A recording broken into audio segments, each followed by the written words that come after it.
અમને તો તમે સાંભળ્યા વાંધો નથી, પણ જે પર્યાવરણ કંટ્રોલ બોર્ડ છે એના પર એક પણ માહિતી નથી. જે પણ માંગીએ છીએ હવામાં વાત કરે છે, અંધારામાં વાત કરે છે, તો શું લઈને આવ્યા છે લોકો?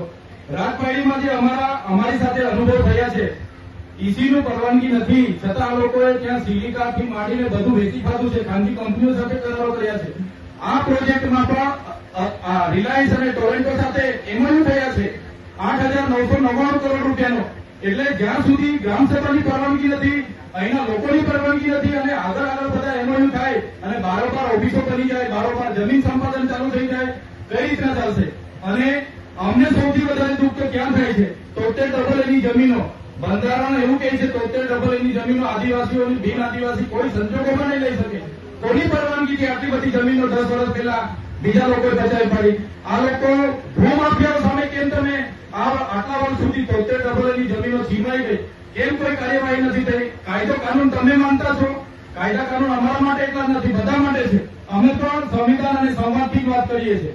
અમે જે દિવસે સંવિધાન સંવાદ સાઈડ પર મૂકીશું તે દિવસે ગોળીઓ પણ ખાવા તૈયાર છે, ગોળીઓ દેવા પણ અમે તૈયાર છે. એટલે તમને રિક્વેસ્ટ કરીએ છીએ અને અમે રિસ્પેક્ટથી અહીંયા તમારા વહીવટી વિભાગે તમારા માટે પાણીની વ્યવસ્થા કરી, જમવાની વ્યવસ્થા કરી. અહીં પબ્લિક માટે નથી પાણીની વ્યવસ્થા, નથી જમવાની વ્યવસ્થા, બીજી કોઈ વ્યવસ્થા નથી. લાખો રૂપિયાના તમે ખર્ચા કર્યા છો આ સુનાવણીમાં.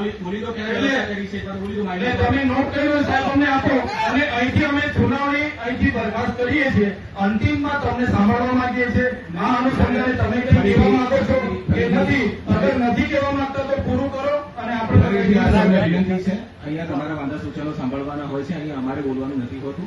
એની જે પ્રોવિઝન છે, તમારા જે પણ લેખિત રજૂઆતો અથવા તો મૌખિક રજૂઆતો હોય એનું રેકોર્ડિંગ કરી અને એ અમારે પ્રોસિડિંગમાં લેવાનું હોય છે. પણ સાહેબ જવાબ કોઈ નહીં આપે. પેલા બેઠા છે વ્યક્તિ જવાબ, કન્સર્ન વાળા જવાબ આપવા તૈયાર નથી.